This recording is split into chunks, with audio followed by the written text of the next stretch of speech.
very good morning for all audience and panelists.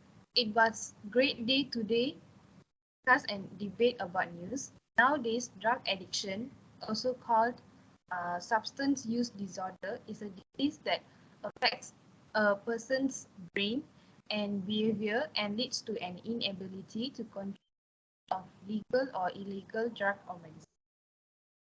Substances such as alcohol, marijuana, and nicotine are also considered drugs. When you are addicted, you may continue using the drug despite the harm it causes. Drug addiction can start with experimental use of recreational drug in society situations, and for some people, the drug use becomes more.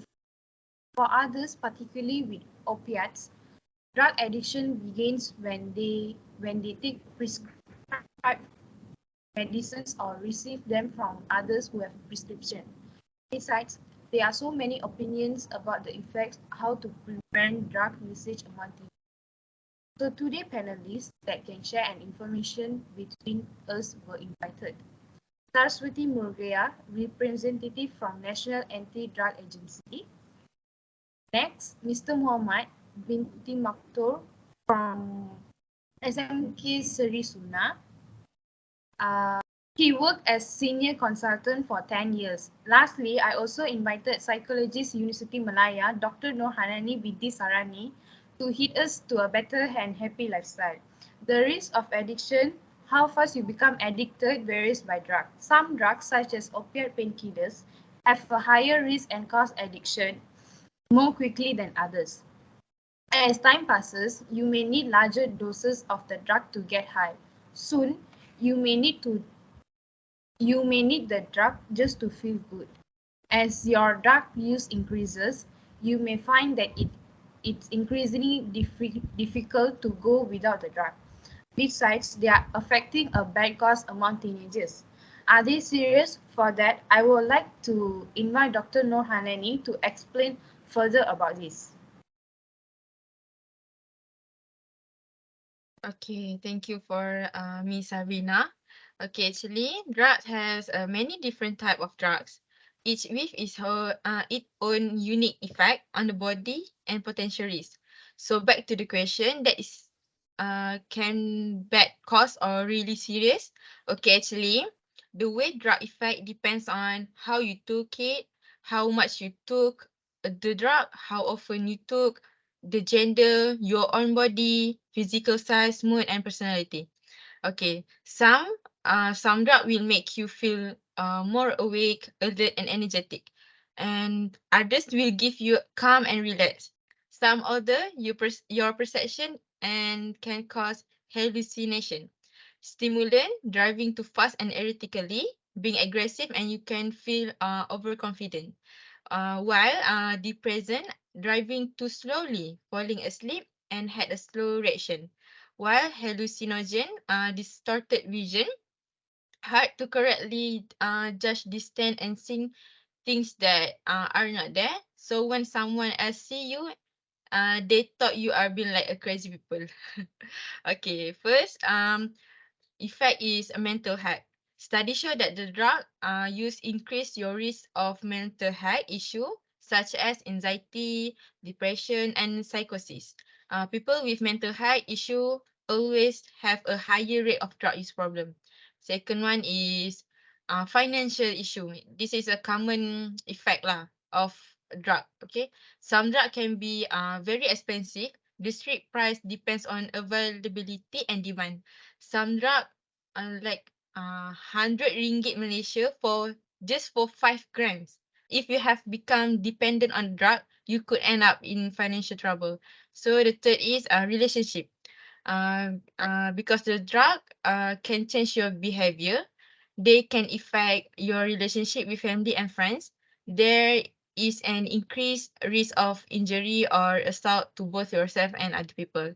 Illegal drug use can have serious legal and personal consequences and can lead the addiction, overdose, and other health problems. Long-term use and overdose of drug have negative effect that can seriously harm your health, even cause death. It is important to use drug only as direct and under guidance of medical professional. That's all from me. That's very helpful information from Dr. Hanani. We must keep it as a small advice from our psychologist. So let us continue with our second speaker for today, Ms. Saraswathy Brodaya. Are there any statistic or other fact that you can share with us? A very good morning to everyone. Thank you so much, moderator, for giving me this opportunity to talk about the usage of drugs among teenagers, which is increasing in our country. So, as for statistics, I've came up with a list from 2016 until 2020. So, as for 2016, the number of teenagers who consume drugs were 826. So as for 2017, it decreased to 694. And on 2018, it also decreased to 550. And for 2019, it decreased more to 437. And for 2020, it also decreased to 325. So as you can see, the trend is very clearly it's decreasing, which means we are actually doing good in overcoming the usage of drugs among teenagers. So as for National Drug Association, we have done a program which is called Shields, which is also known as Sayangi Hidup Elak Derita Selamanya, which is for students between the age 13 and 18 years old, to build their self resilience and to increase awareness about drugs among them. So basically, the goal is to curb students who have drug problem from being involved in drug abuse, and to ensure that students who are at risk do not become involved in drug abuse. So initially, this program has been named as PIP, which is Student Intervention Program, from 2009 to 2011.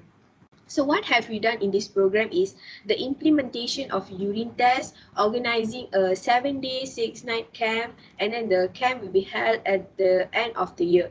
So since this is a program which is for the students aged 13, between the student aged 13 and 18, so we did a camp for the students at the school itself.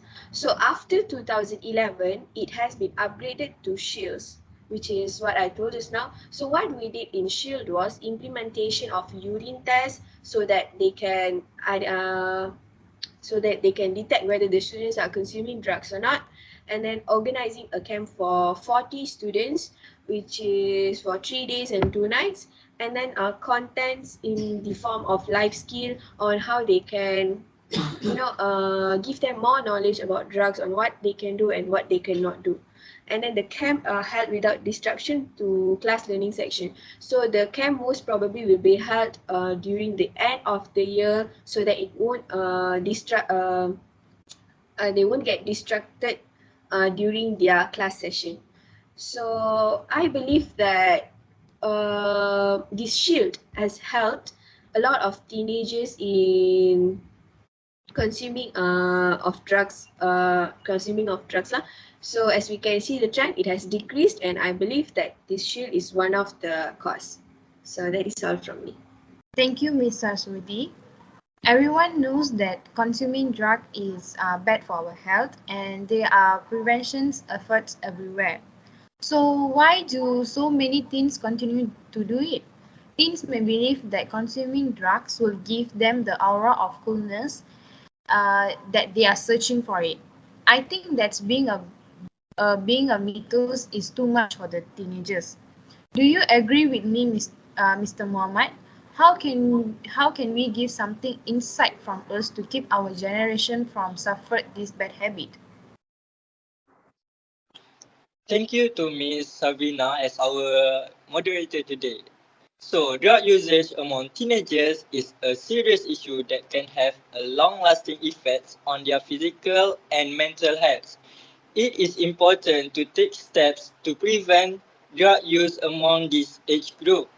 One way to do is by giving something inside of us to keep our generation from suffering from drug usage among teenagers. The first thing we can give is education. It is important to educate teenagers about the dangers of drug use, including the physical and mental health risks, legal consequences, and impact on relationship and future opportunities. Education can be provided through school programs, community outreach, and parental guidance. The second thing we can give is support. Teenagers who feel supported by their families, friends, and communication are less likely to turn to drugs as a coping mechanism. Support can take many forms, including emotional, emotional support, positive support, and access to resources for mental health and substance abuse treatment. The third thing we can give is positive role models. Teenagers who have positive role models in their life are more likely to make healthy choices and avoid drug use. Role models can include parents, teachers, coaches, and community leaders who demonstrate healthy behavior and values. In conclusion, giving education, support, and positive role models can help prevent drug use among teenagers and keep our generation from suffering from its negative effects. So that's the point that I want to share to you. Thank you, Mr. Mohamad. Doctor, how about the types of drugs that are commonly used by the teenagers? Please pleasure to explain it. Okay, thank you for moderator.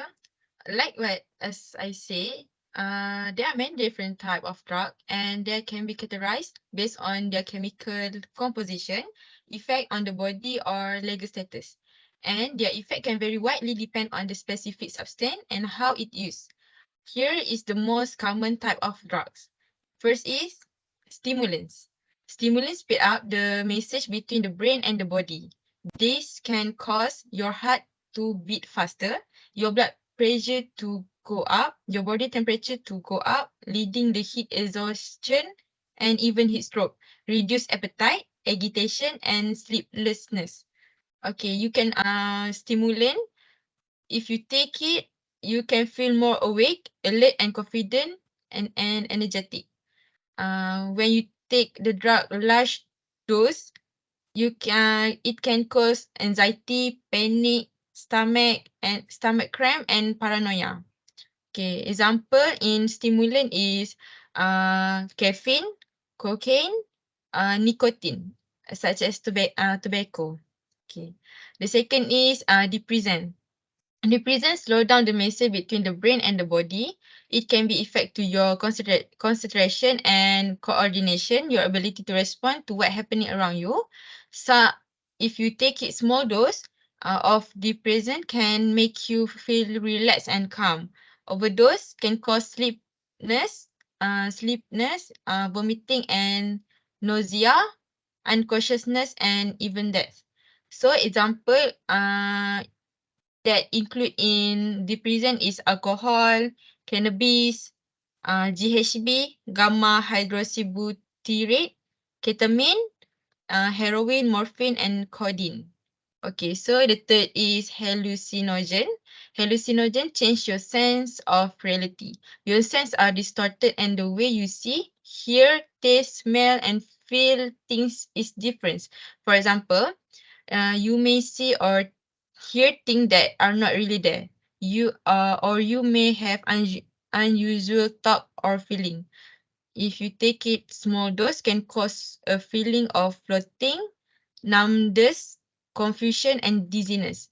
Uh, Overdose may cause hallucination, memory loss, distress, anxiety, increased heart rate, paranoia, and panic. So, example include in the hallucinogen is cannabis, ketamine, LSD, like surgery and diethylamide, and PCP, phencyclidine. That's all. The most common type of drugs. Thank you, Doctor. As an adult, we must keep in mind to give a good manner to the youngsters. So for the moment, we can see many research and experiment on drugs usage. To the further information, I would like to invite Ms. Saraswathy to share with us about the addiction on drugs among teenagers. Okay, thank you, moderator. So as for the addiction, I would like to talk on few causes which can lead them to drug addiction. So first one is peer influence. So as for teenagers, they often influenced by their peers, and they may feel pressured to fit in or experiment with substances to be accepted or seen as cool within their social circles actually. So for the second one, I would like to talk about curiosity and experimentation. So it's a time of exploration and self-discovery for few teenagers, and some teenagers may try drugs out of curiosity or a desire of for new experience. Like they have the curiosity to try, like, what will happen if we try this? How does it taste? How does it feel? So for the next one, I would like to talk about coping with stress or emotional issues. So teenagers may turn to drugs as a way to escape from numb emotional pain, stress, or other difficult life situations such as family problems, academic pressure, or mental health issue, which can contribute to a teenager's vulnerability to drug addiction. So, for instance, a teenager, he had heartbroken, so you want to come over, he go for drugs. So he believes that drugs would help him cope with the heartbreak. So the next one, I would like to talk about lack of knowledge and awareness lah, basically. So some teenagers may not fully understand the risk and consequences associated with drug use. So they may underestimate the potential harm or they have this false perception of drugs, which means to enhance their mood or performance. So they may think that if they take drug, they'll become active, so they can do the work, like they can be more productive. So it's like a wrong perception of the teenagers towards drugs lah. So the next one, I would like to talk about the accessibility. So basically nowadays drugs are very easy to get.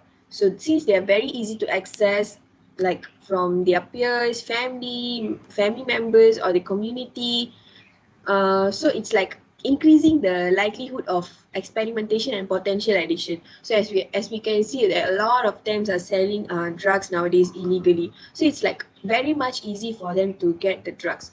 So the last one is I would like to talk about genetic and environmental factors.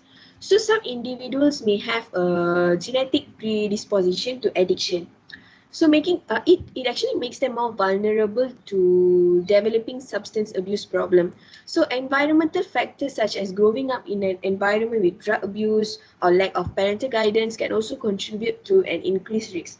So if a child born in a family where he or she sees the father and mother is consuming drug, so the child might follow. So if they have a family history which has a very high possibilities for them to involve in addiction, so this could be like one of the reason lah why teenagers are very easy nowadays to get into drugs. So it is very important to recognize that drug addiction is a complex issue influenced by various factors lah, and each individual's situation may be different. So for prevention efforts, education on the risks and consequences of the drug use, and early intervention are crucial in addressing drug addiction among teenagers. So that is all from me. Thank you. Alright, thank you for the information, Ms. Saraswathy. Mr. Mohamad, I have a curiosity about importance of being a counselor. For that, I have one question to you. What are the recommendations program to prevent the drug addiction? Okay, it's a nice question, Miss Savina. So, one of the most important things we can do as counselors is to teach teenagers coping skills to deal with the stress and peer pressure that often leads to drug use.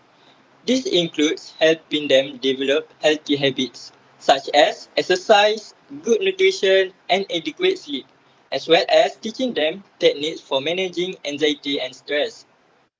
As counselors, we can work with school, health, healthcare providers, and community organizations to develop comprehensive prevention and intervention programs that address the complex factors that contribute to drug use.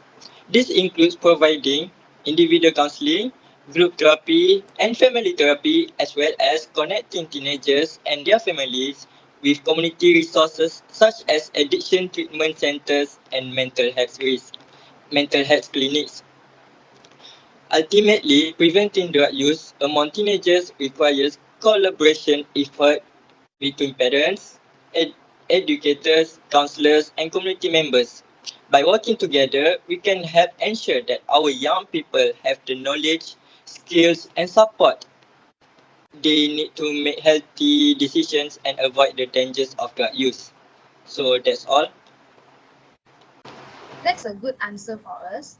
Thank you to our panelists today. As consequences, I conclude that drug addiction can cause behavioral problems that can negatively affect a person's personal as well as their professional life. It's an addiction that the person should get rid of it as soon as possible. A person may struggle to make positive changes in his behavior long after he has given up intoxication. So it's better to stop consuming drugs to prevent our next generation from bad habit like that. There is a most effective way to do that. That's the most effective way to do that. That's all for the forum today. Thank you.